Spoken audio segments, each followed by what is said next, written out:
The blind child. Stabbing.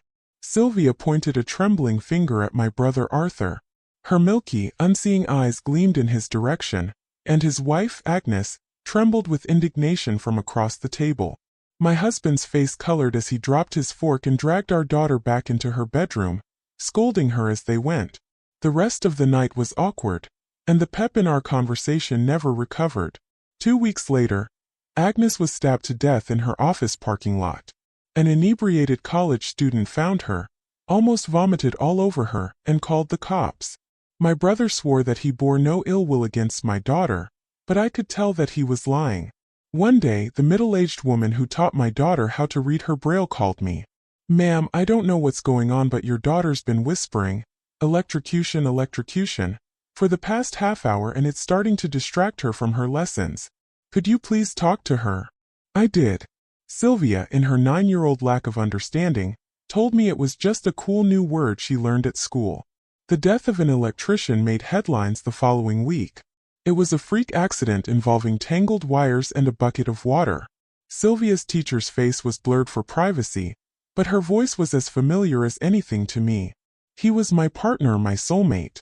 While my husband was working late, I called Sylvia into the living room. "Honey, is there anything Mommy should know?" She hesitated. "Honey, you know you can talk to me." She denied it once more. "I have no secrets from you, Mommy." My husband walked into the living room with his hair tousled and his eyes distant. Instead of rushing to hug her dad, Sylvia simply turned towards him. "Fire," she said. My heart stopped. Every time Sylvia said something like that, it was the person's partner who died, and of that reason too. A fire? Was Sylvia merely making predictions? Or was she putting a curse on me for snooping in on her business? Why this devil child? I grew paranoid, checked the appliances and electronics constantly, and cleared the house of any fire hazards. That was my life over the next few days. All the while I kept my eyes on Sylvia. Sylvia. I had grown almost hateful towards my own daughter. My husband came home one night, wounded and blackened with soot, while I sat in the living room and Sylvia listened to the radio beside me. "What's the matter?" I asked. He gulped.